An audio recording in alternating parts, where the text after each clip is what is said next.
Bienvenidos a este nuevo episodio de Nadie nos preguntó, este podcast análisis sociológico y hoy vamos a hablar un poco sobre el panorama político venezolano en torno a la coyuntura que se ha generado con la candidatura de Edmundo González Urrutia como candidato de la Unidad Democrática y los efectos que está causando.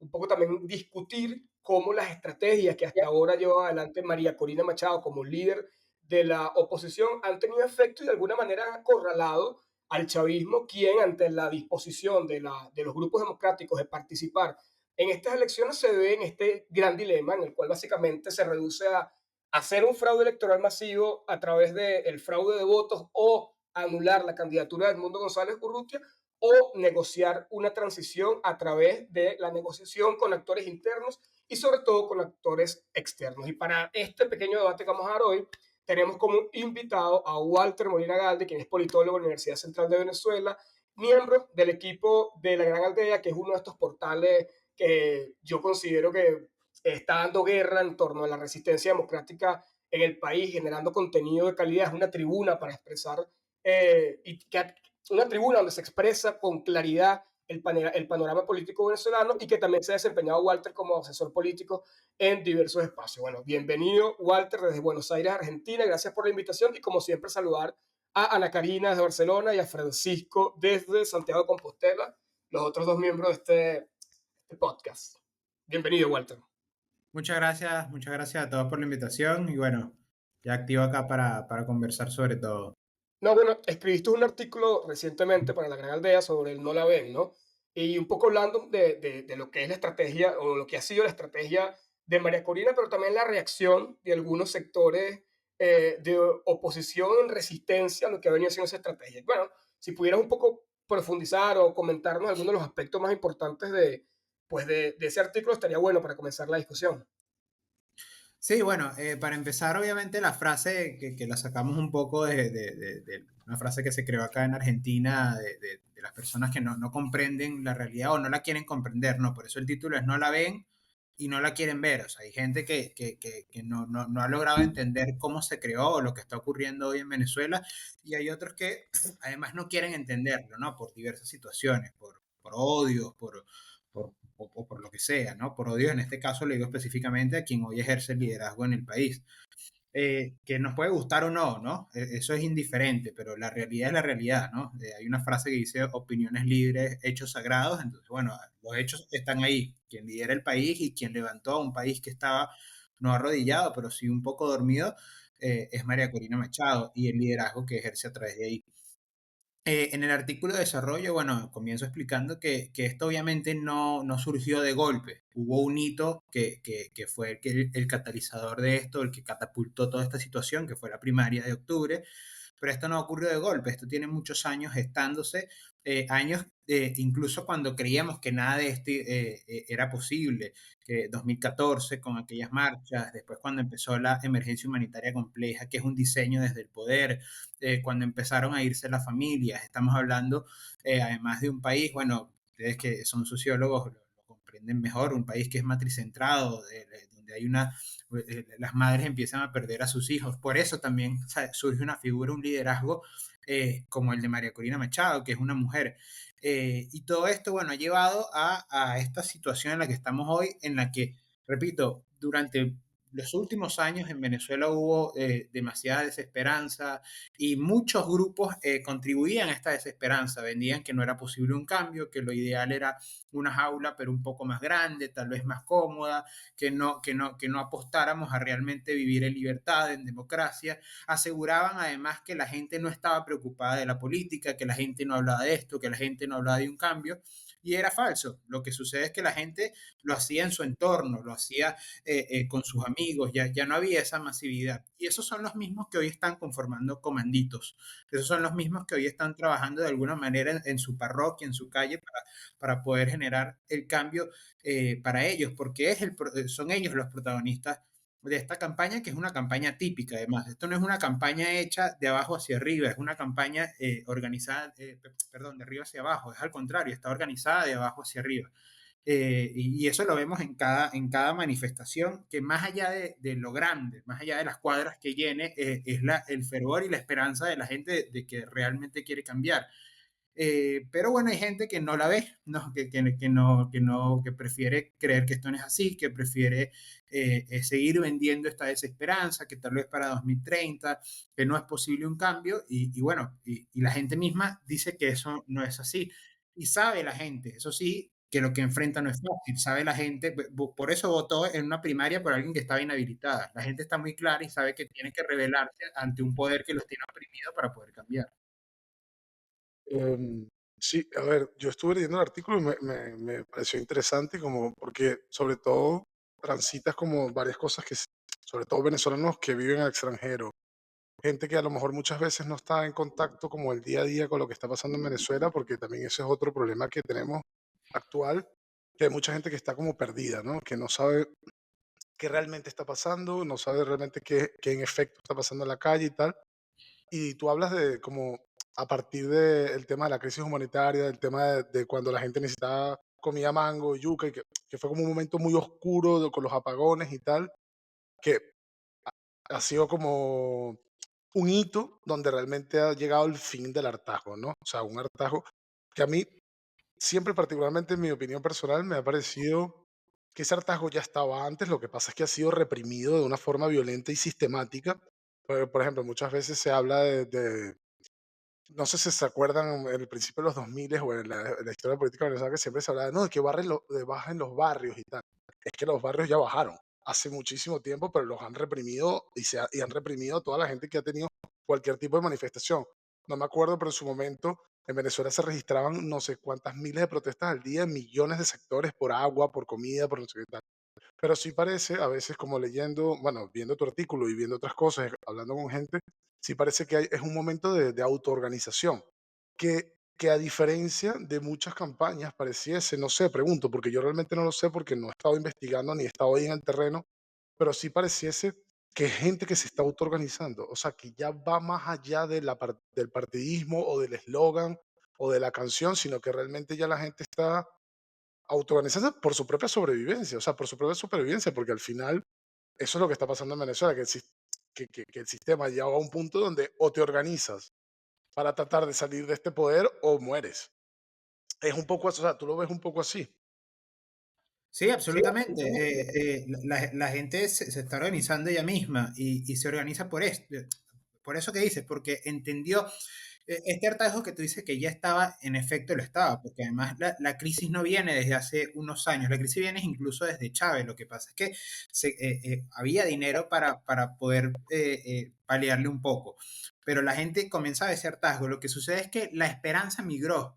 Había una esperanza de, bueno, tal vez podemos mejorar incluso con quienes están en el poder. Hoy la gente está clara de que no hay manera alguna de mejorar mientras el chavismo esté en el poder, básicamente porque ellos necesitan que la gente esté así de mal. La gente lo entendió. No necesariamente tienes que manejar conceptos académicos de la democracia, de la libertad, de la transición, pero entienden perfectamente que para el chavismo estar en el poder sin tener ningún tipo de apoyo de la gente, porque no la tiene, necesitan que la gente esté así, que esté mal, y necesita reprimir, y necesita las armas. Entonces ellos necesitan para cambiar, valga la redundancia, esa realidad. Y están organizados. O sea, esto de los comanditos no es que, por eso digo que viene de abajo hacia arriba. Fue una idea maravillosa que surgió del equipo de María Corina, pero porque vieron que ya estaban organizadas las personas y tomaron esa realidad.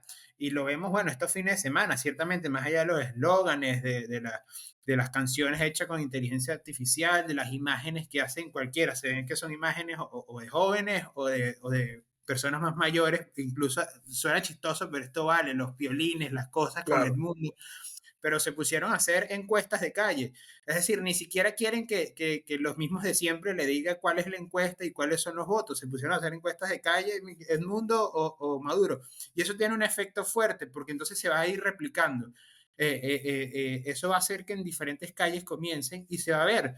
Entonces es una organización de la gente que obviamente no puede sola, ¿no? Aquí sí es fundamental, y esto ya viene en la parte obviamente política de campaña, que los partidos acompañen. Por eso es importantísimo todo esto que estamos viendo, que el mundo se reunió con diferentes organizaciones, con un nuevo tiempo, por fin vimos a Enrique Capriles ir a Barlovento a hacer campaña. Esto es fundamental porque la organización va a hacer lo que lo que va a poder enfrentar realmente el día de la elección el intento que va a ocurrir de un fraude, porque es lo único que tiene el chavismo. El chavismo no tiene forma de ganar una elección y no tiene forma ni siquiera de acortar una distancia. Y lo que va a intentar es el fraude y la única manera de enfrentarlo es ese día con la organización de la gente. No, yo creo que, siguiendo un poco lo que dicen, yo creo que esa orfandad que ha tenido el pueblo venezolano, la gente, por parte de, digamos, de una ausencia de Estado, de organización, yo creo que esto de que los barrios bajen es que no es, ahora al parecer no es necesario ni que bajen, porque es que dentro de su mismo barrio se están organizando, digamos, y es importante ver porque que pasaba muchas veces con la oposición, decían, no, bueno, pero es que tenemos que articular todas estas demandas, este está peleando por el agua, este está peleando por el... Pero es que la articulación, que de repente lo decíamos en la democracia, la libertad, el cambio, o sea, la articulación yo creo que no tiene que ser homogénea, o sea, no tiene que venir de necesariamente de una sola demanda de libertad o democracia que a veces la gente ni siquiera sabe con qué se come ni qué nada, sino que yo creo que este desorden desarticulado está organizándose alrededor de, digamos, una figura que hasta, bueno, he visto varios artículos que parecen mágico-religiosa ya también, un poco, de María Corina, y bueno, no sé cómo articular esta idea, pero creo que no es necesario, digamos, un líder que articule todas las demandas en una, sino que yo creo que la propia gente ha desarrollado habilidades de subsistencia y de resistir en grupúsculos, así como ha sucedido toda la vida en el barrio de la comadre me cuida el carajito mientras yo voy a trabajar, si no tengo sal, yo le doy la harina y ella me da sal. Yo creo que esos pequeños grupos pueden articularse de alguna forma en una idea general, ¿no? De cambio o no una idea general. Yo creo, o sea, lo estoy lanzando a ver qué dicen ustedes sobre eso. No, No sé si tendrían... lo que yo quería también un poco complementar lo que ustedes están diciendo era que yo creo que con el tema de la autoorganización, que lo vimos muy bien en las primarias, donde el ataque a las primarias por parte de estos grupos que se resistían un poco a entregar el control de la toma de decisión de la oposición venezolana fue brutal. O sea, ellos hablaban de la imposibilidad de que las primarias se realizaran, pues no, primero era sin el tema de la organización del CNE, luego porque ya varios candidatos se habían dado de baja, etcétera. Y lo que vimos el día de las primarias fue algo sumamente esperanzador, fue lo que realmente revivió la esperanza en el país. O sea, yo recuerdo que mi mamá me mandaba videos del centro electoral de mi papá en una zona popular de Maracay y mi papá agarró y empezó a dirigir la cuestión. Y una señora agarró y sacó una caja de zapatos y empezaron a meter los votos. Y agarraron y era encima de, o sea, era el tema de cómo la gente se organizó para sacar adelante un proceso que nadie daba ni medio por él, fue algo que yo creo que, mira, señaló el camino para transitar en esto. Y yo creo que eso molestó un poco a este grupo de personas que ahora vemos cómo han atacado un poco también la campaña de que ha venido desarrollando María Corina y ahora también, digamos, orientada hacia el voto de Edmundo González, con el tema de es que no está suficientemente organizada, es que los partidos tienen que tomar un rol más importante. Y yo sí creo que no hay que caer obviamente en la antipolítica, es que los partidos hay que sacarlos, los partidos no tienen cabida en esto, todo lo contrario, pero sí entender que el proceso de empoderamiento de la gente que se dio a través de las primarias es la principal fuerza que tiene hoy día la oposición para vencer al chavismo. Yo me acuerdo de cuando las elecciones del 2015, un poco eso fue lo que nos salvó de un fraude masivo. Ana y yo recuerdo que estábamos de observadores en un barrio, en un centro electoral que había sido históricamente muy chavista en Caricuao, y fueron los propios vecinos que bajaron e impidieron que los colectivos llegaran a sabotear. Entonces, hoy día, cuando el Estado, por mucho que parezca que está más fuerte, realmente está más débil en términos de todo este control social que tenía con anterioridad, yo creo que es el momento perfecto para que podamos intentar nuevamente esta vía y bueno, que ver hasta dónde llega todo esto, ¿no? Forzar la barra, que es lo que yo siempre hablaba de este momento donde la oposición decidiera absolutamente participar en un proceso electoral que los obligara a ellos a estar en 3 y 2. O hace fraude, o inhabilitas y eliminas al tipo, o negocias la transición. Entonces yo creo que un poco eso es lo que tiene un poco molesto. Y sí vieron el TikTok, por ejemplo, que decía, que también te muestra la realidad del país, que decía Walter, un chamo creo que fue en Ciudad Bolívar, creo que fue el más viral, que fue por la calle, un TikToker, y empezó a preguntarle a un montón de gente, o sea, ¿por quién vas a votar? ¿Por quién vas a votar? Y eso fue pocos días después del anuncio de lo del mundo. Y era una locura como la gente espontáneamente hablaba del mundo, decía que el candidato era el mundo, o decían el de María Corina, o sea, quien diga María Corina. Entonces yo creo que nunca habíamos estado en una posición tan privilegiada para intentar desencadenar o lograr la transición democrática. Y nunca lo habíamos estado, además, porque en la historia reciente, al menos de Venezuela, nunca un gobierno había tenido tanta gente en contra. Como decía Ana Karina, o sea, hay diferentes. La gente quiere un cambio. Y si hay algo que tomo también de esa elección de 2015, que para mí ha sido la mejor.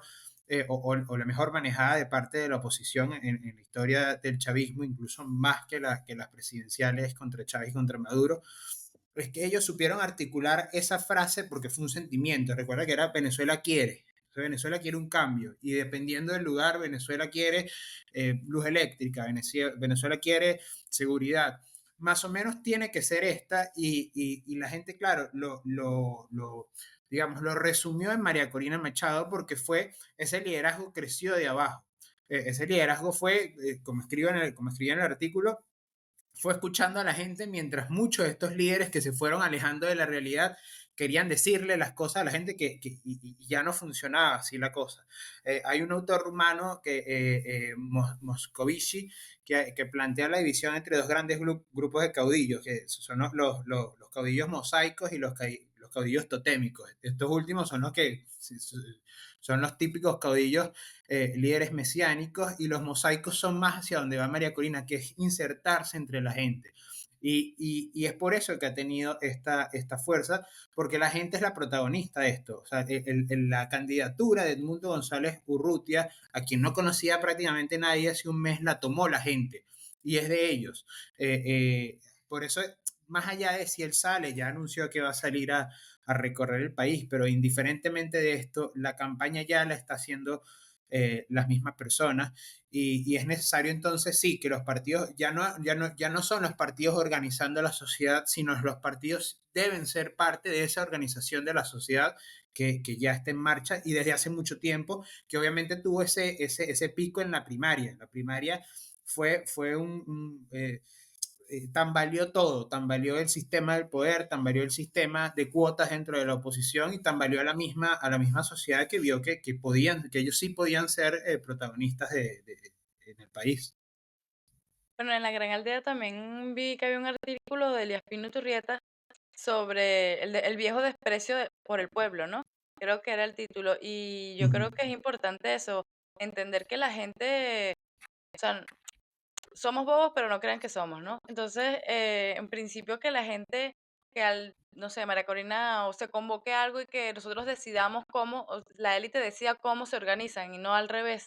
O sea, que le lanzaron esa premisa de, mira, vamos a hacer unas primarias y la gente vio cómo se organizó y de la mejor forma, porque a veces pasaba la oposición que enviaban lamentablemente, decirlo así, pero a tres cifrinos para petar y apenas te sacaban un encendedor, tú salías corriendo porque no es tu zona, no conoces al tipo, no es tu primo, no es tu sobrino, ¿sabes? Yo creo que lanzar directrices o, digamos, ideas de lo que se va a hacer y que la gente misma se organice de acuerdo a su entorno y a su contexto, que para todos es distinto, pues yo creo que es una forma sabia e inteligente de entender que la gente, esta autogestión, pues se puede llevar a cabo organizadamente y que puede dar frutos. Bueno, ya sabemos que el CNE no se puede autogestionar, pero sí creo que la defensa de los votos y formas creativas, ¿no?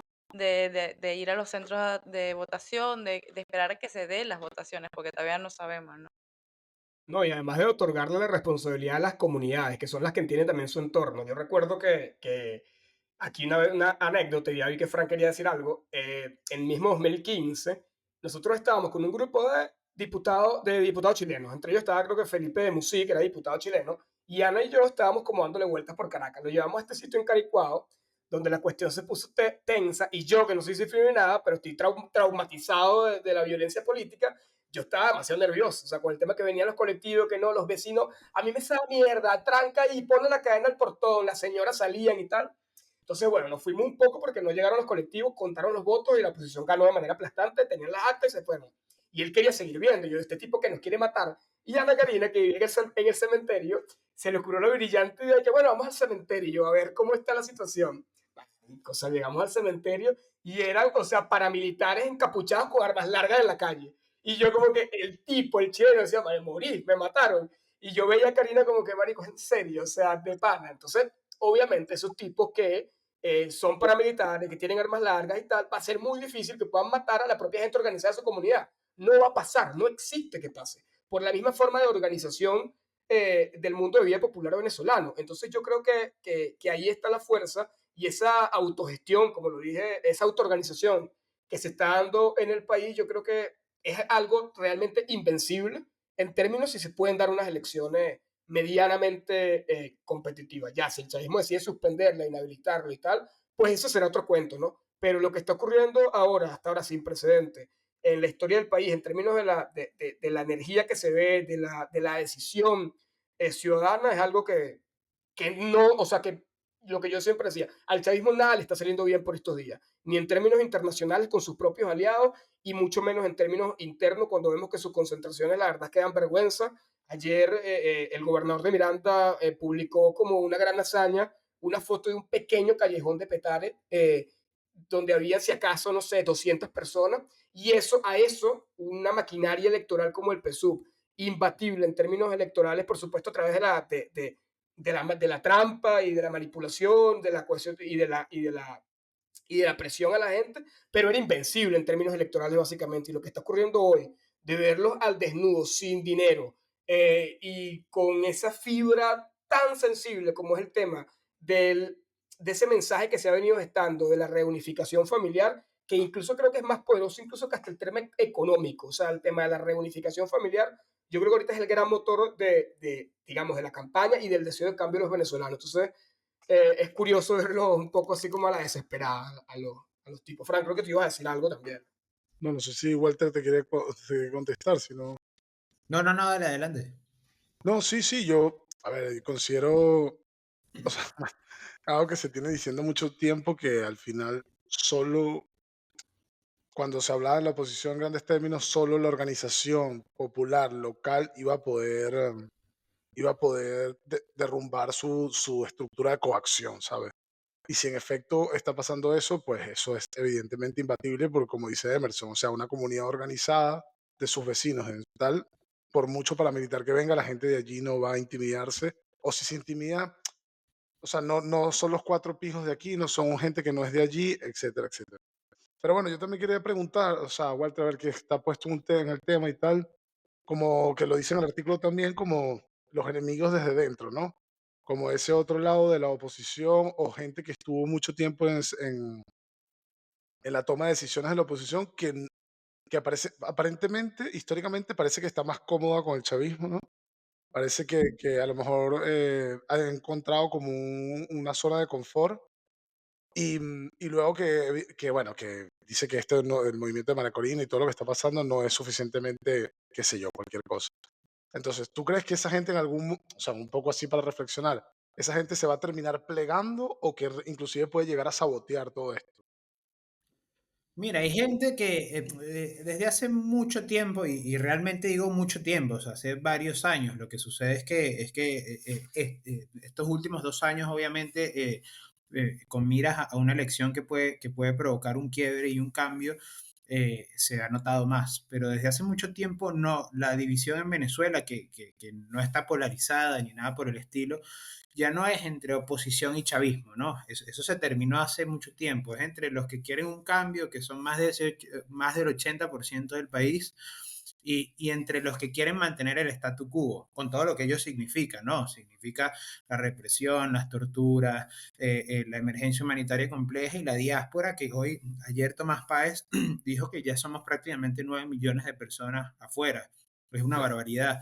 Esa es la división real. Lo que sucede es que dentro de esos que quieren mantener el statu quo, por lo que sea, por negocios, por miedo, por lo que sea, hay gente que se vendía como opositora y que hasta hace poco se seguía en esas líneas, ¿no?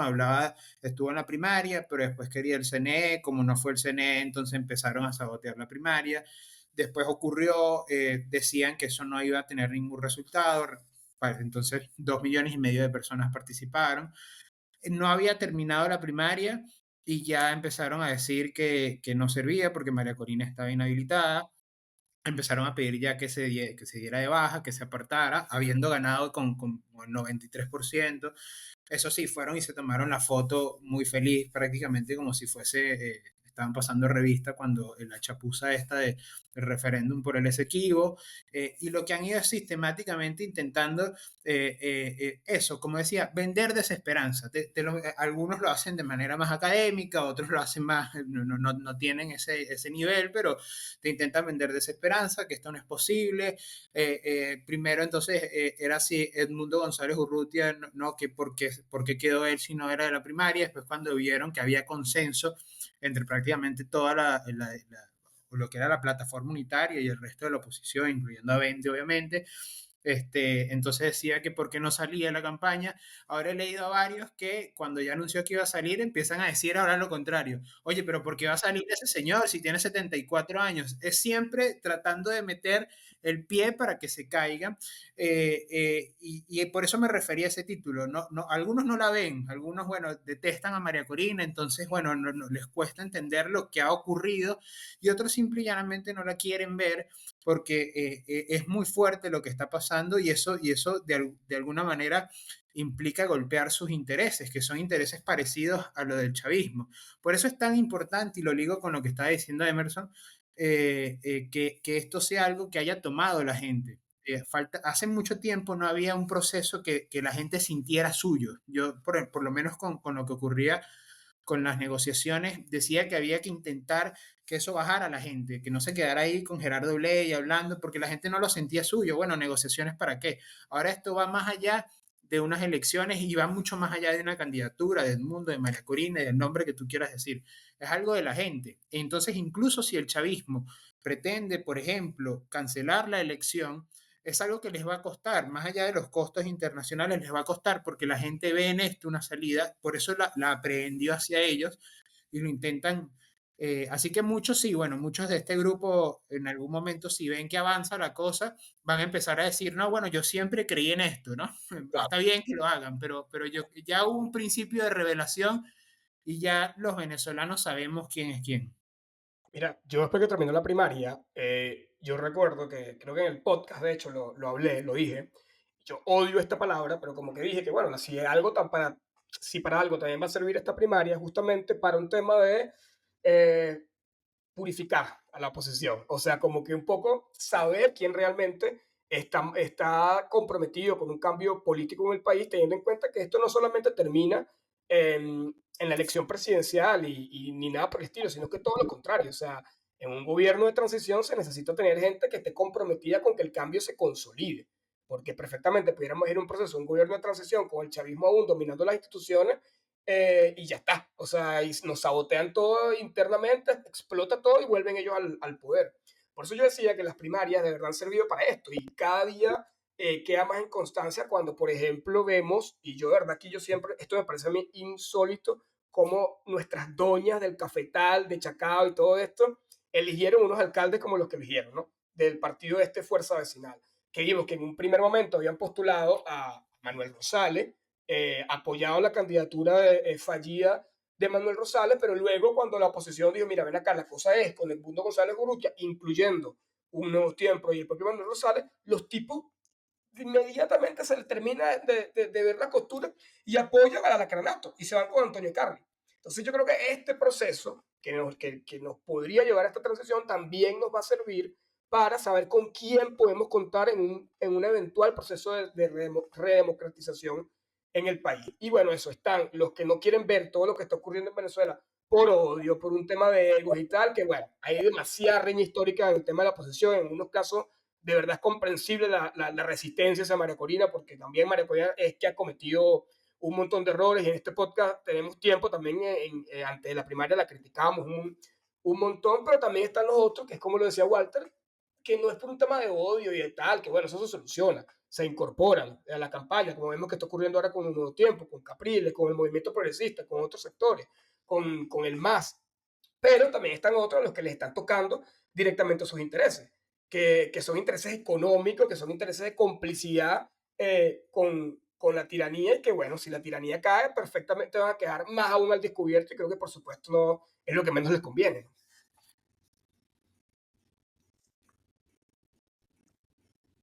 Eh, Pues bueno, yo también era, para seguir con María Corina, yo también era súper hater con María Corina, porque bueno, en un momento en su parte abstencionista y me parecía que generalmente rompía mucho con la unidad y tal, que para mí en algún momento servía para algo. Pero yo creo que un poco esa irracionalidad política que le otorgábamos a María Corina ha sido últimamente el farol de lo que está sucediendo, ¿no? Esa irracionalidad que tú dices, mira, le decimos esto y ella va por allá. Políticamente lo acertado sería esto y ella está yendo por otro lado, ¿sabes? Entonces, esta disrupción actual que yo hoy la celebro porque me parece que ha sido acertada, incluso en pasos que yo diría que lo pensaría y ella se lanzó. Me parecen muy acertados todos los pasos que ha hecho desde que ahora se ha vuelto la líder de la oposición dado por los venezolanos. Yo creo que ha tenido una lectura que algo yo antes la criticaba porque me parecía que no tenía una buena lectura de de algunos episodios, pero actualmente yo creo que su lectura actual ha sido excelente. Y de hecho, estoy a veces, digo, ya va, ¿qué pasó aquí? Y una de sus lecturas, a mí siempre me molestaba el tema del bien y el mal, ¿no?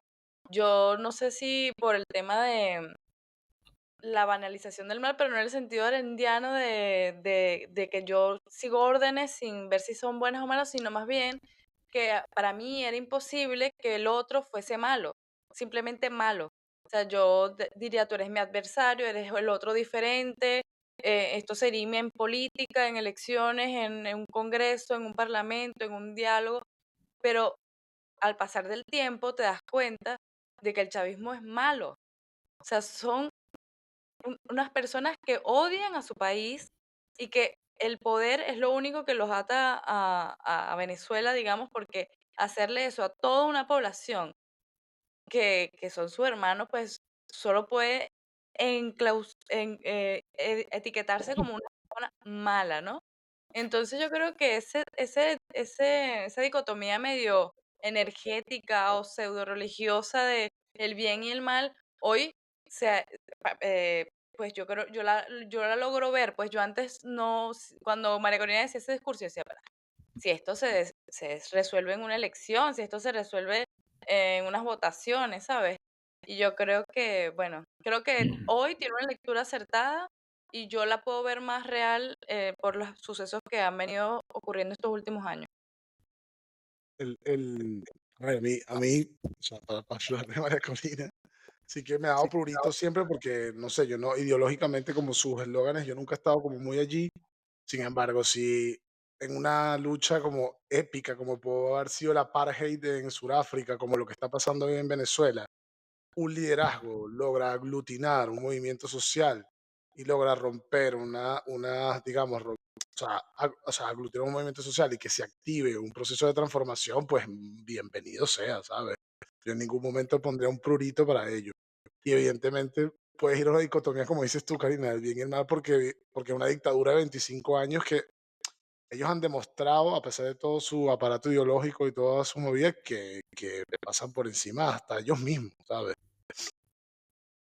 bueno, y Walter, no sé qué opinas, perdón que te interrumpa, justamente de eso, ¿no? De la guerra interna que se está viviendo entre el chavismo y cómo eso también puede aportar a este debate de la posible transición, ¿no?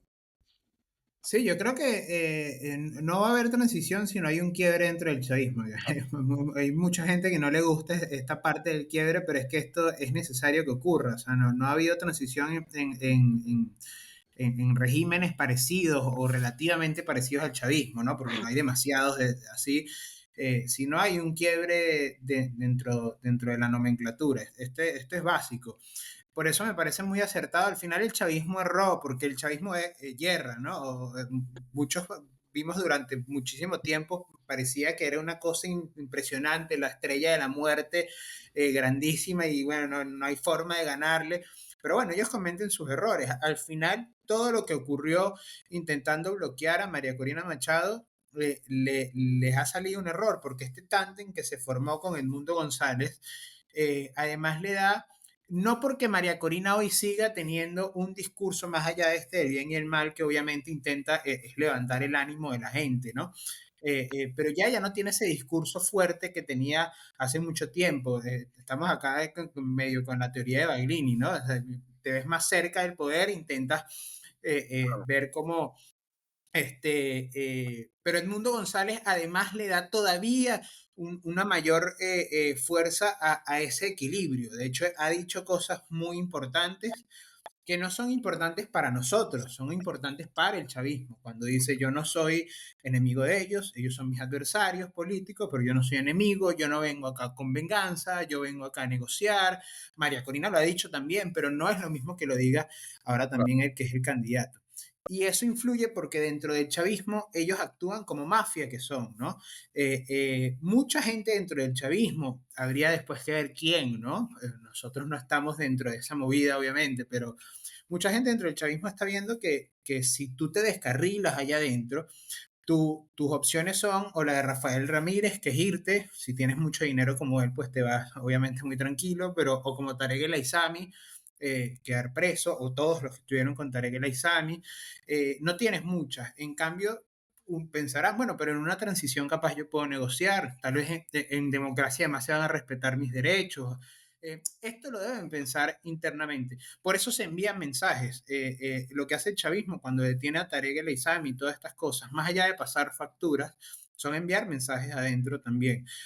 Hace unos días detuvieron en teoría a Santiago Morón, uno de los hermanos Morón, porque dicen que no, no fue ni siquiera algo económico, sino que fue un pase de facturas entre ellos y Jorge Rodríguez.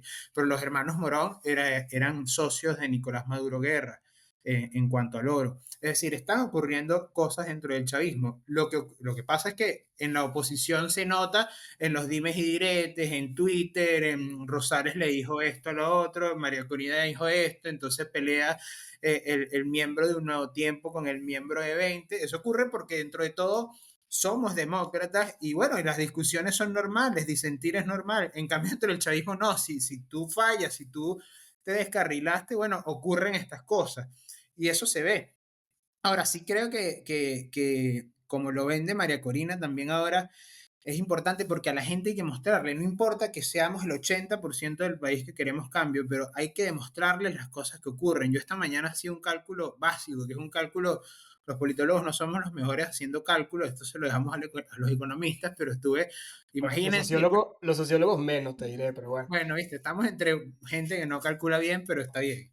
O sea, solo entre cosas como el Fonden, el fondo chino, los manejos de Chávez discrecionales, lo de que se robó el Aizami, lo que se ha robado Alex Saab, obras públicas no hechas o abandonadas, en estos 25 años hubo más de 650 mil millones de dólares.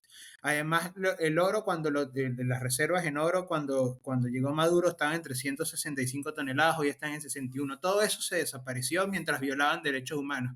Entonces, sí, a mí tampoco me gusta usar ni bien, ni mal, ni bueno, ni malo, pero son el mal y hay que derrotarlos porque hay que dejar claro adentro y afuera que la única solución para Venezuela es que vayamos a la democracia y eso no puede ocurrir con el chavismo en el poder. Aquí todos se burlaban cuando María Corina salía como que esto es una lucha espiritual y tal, y ahora mira, todos estamos metidos en la lucha espiritual. Bueno, gracias Walter por acompañarnos en este episodio, y yo sí creo, y ya para modo de finalizar, que el tema también, además de la organización popular, la otra gran oportunidad y, y ventaja que cuenta la oposición democrática en este momento es que además de tener el favor de la gente, tenemos un candidato que justamente, a diferencia de María Corina, que como Walter muy bien lo decía, muchos de estos sectores que trabajan y funcionan como una mafia podían sentir miedo que viniera Daenerys en el dragón y arrasara con todo Miraflores antes de la toma de posesión y prendiera todo aquello en candela, pues pueden ver a un señor como Edmundo González que no los está atacando y que al contrario está enviando mensajes y tendiendo puentes para poder generar esa confianza necesaria para que todos estos quiebres que podemos notar a través de múltiples acciones nos lleven a esa transición tan deseada. Entonces, bueno, gracias por escucharnos. Si llegaste hasta acá, recuerda suscribirte, darle like, es la mejor manera que tienes para apoyarnos y, por supuesto, si estás en Venezuela o incluso fuera, recuerda poner tu grano de arena en esta lucha por recuperar la democracia y que la página web clave para todo esto es comanditos.com para promover aún más esta organización ciudadana. Bueno, muchísimas gracias y nos vemos la próxima semana en un nuevo episodio de Nadie nos preguntó. Gracias.